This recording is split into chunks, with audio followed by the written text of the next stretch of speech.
Hello, this is Catherine Marie, and you are listening to the second episode of the Real Talk with Long COVID podcast. I am not scripting these episodes. Part of the purpose of that is because I want you to understand that I also have long COVID and therefore experience brain fog. And if I were to polish this and make it sound really great, then I feel like it would be missing the authenticity of how long COVID affects my brain and how my brain thinks. The topic that I wanted to focus on for this episode is whether this is all in your head, whether it's all in my head. And of course, the answer is no, it's not. The symptoms that you're having and that I'm having are very real. They wax and wane. They drive you crazy because you feel like you're getting better for a while and then all of a sudden you tank again. I don't know about you, but every time I have a flare on top of my baseline symptoms, I'm just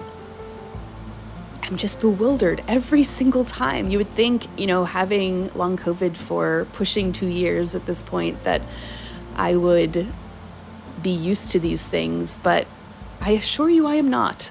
And the last round, I actually had to get help, like extra mental health help, because I was really, really struggling with not getting better quickly, realizing that I might have to give up practicing medicine. And all of that just scared the crap out of me. My brain just kept whirling and whirling and whirling, like, oh my God, like, is this really happening to me? So the two ways that I recommend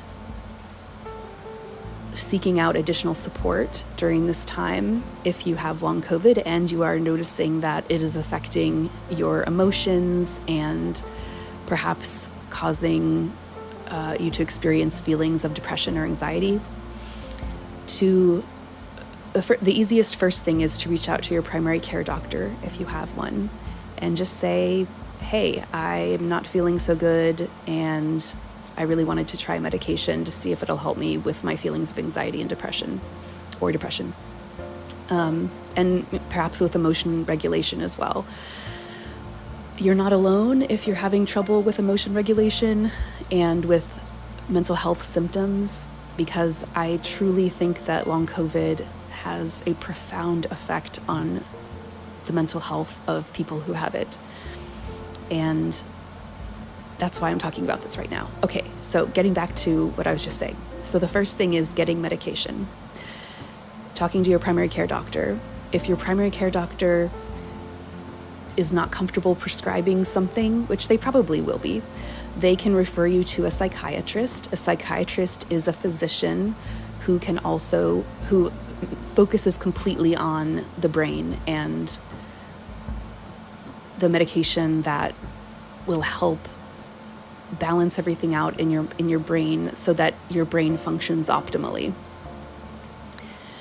Another type of provider that you could be referred to is a psychiatric mental health nurse practitioner. They also focus completely on just mental health, and they're also able to prescribe, as are physician assistants in psychiatry.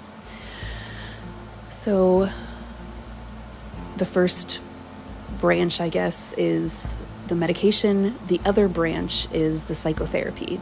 And there are many, many options for this. The first I would suggest would be individual therapy. I found my therapist, I believe she used to work for Foresight, which is in the area where I live. It's a company that I believe different marriage and family therapists, social workers, I think they kind of can work through this company And the benefit is that the company takes care of the insurance stuff. So I don't know about where you live, but where I live, almost everybody who is a therapist is private pay, which is really hard because if you're going through a hard time like long COVID, you already have a ton of other bills to pay and are having a lot of financial stress. So the idea of getting a therapist to discuss your financial stress seems counterintuitive. So having a company that already has agreements with insurance companies so that you only would have to pay a copay, and that covers all of the counselors and therapists that are in that company, that's really helpful. Another thing that you can try is on the back of your health insurance card. It will have a mental health number, and you can call that number, or you can log into whatever your account is online with your insurance company, and you can ask for a list of providers who participate with your insurance plan. And each time I've had to do something like this, I will print out the list and take a highlighter and a black marker too, and just kind of go through each one, call and confirm if they are accepting new patients. I will look them up on Yelp or Google their names, or another thing that you can do is look them up on Psychology Today. And on Psychology Today, therapists will write a little blurb about themselves and what they specialize in and what they're best at, who they are best at helping. So all of these things are a way to help give yourself the additional support that you need to make it through long COVID, because I have noticed that when I have a flare of symptoms on top of my baseline of symptoms, that if I'm not very, very careful with my mental health, that I will get very, very down and very discouraged very quickly. And that will augment the symptoms that I'm experiencing and actually make the flare-up worse than it was before.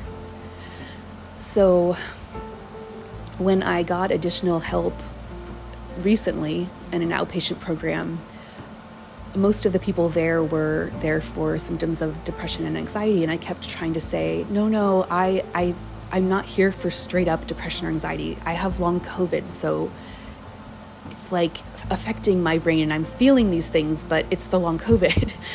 And I'm not like depressed. I don't have anhedonia, which is just the medical jargon of saying that I still enjoy doing things. Anhedonia is the medical term to say that, you're just bored with life and nothing excites you anymore. I don't have those typical symptoms of depression, but I do feel really down or worthless or whatever because of what I'm going through. So anyway, the point being, they did start a medication and it was helpful. And so I think that just being open to trying anything that might be helpful, that might help you with emotion regulation and with just processing this huge shift in your life that just came out of nowhere. I'm guessing it was, because that's how it was for me anyway.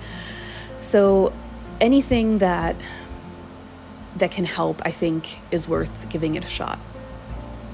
There was one other thing I wanted to mention. I'm trying to think of what that was. I can't remember what it was. Well, anyway, so that's the main thing, is just trying to get additional support for your mental health. Oh, I know what it was. Okay. So I do think it's possible to make it through long COVID or anything difficult without medication. It's if you have support, psychotherapy, friends, family, that sort of thing. I'm not saying that anyone has to have medication, but it can just be helpful. And the analogy that I usually use to describe that is like, it's like you are hiking in the woods in bare feet, and you realize that you're in a very rocky place, and you could hike with bare feet. You totally could. Like, anyone can walk. They've got feet. They can walk. They can hike. But if you put on hiking boots, then each bump in the road won't hit you quite as hard or cause pain in that part of your foot or something like that. It can give you a little cushion to help you get along. And I think we all could use a little bit more of that. Anyway, that's it for today. Hang in there, and thank you for listening. Okay, bye.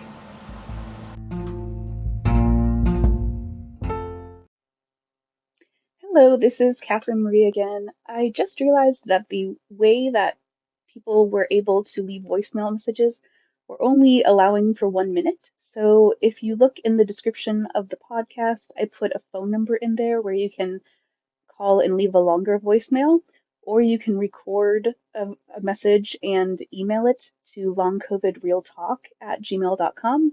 Um, and this is one of our listeners. It's a little bit cut off at the end, but it's it's a pleasure to hear back from somebody. And I encourage you to write or message or leave a voicemail. And if it's all right with you, I would be happy to include it in future episodes. Okay, without further ado, here's one of our listeners. This is Kathleen Sue again.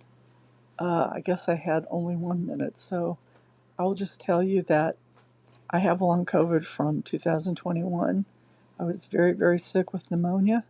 I lost 40 pounds. I couldn't walk. I couldn't eat. I couldn't drink. I would cry all the time. And I thank God for my husband. He saved my life.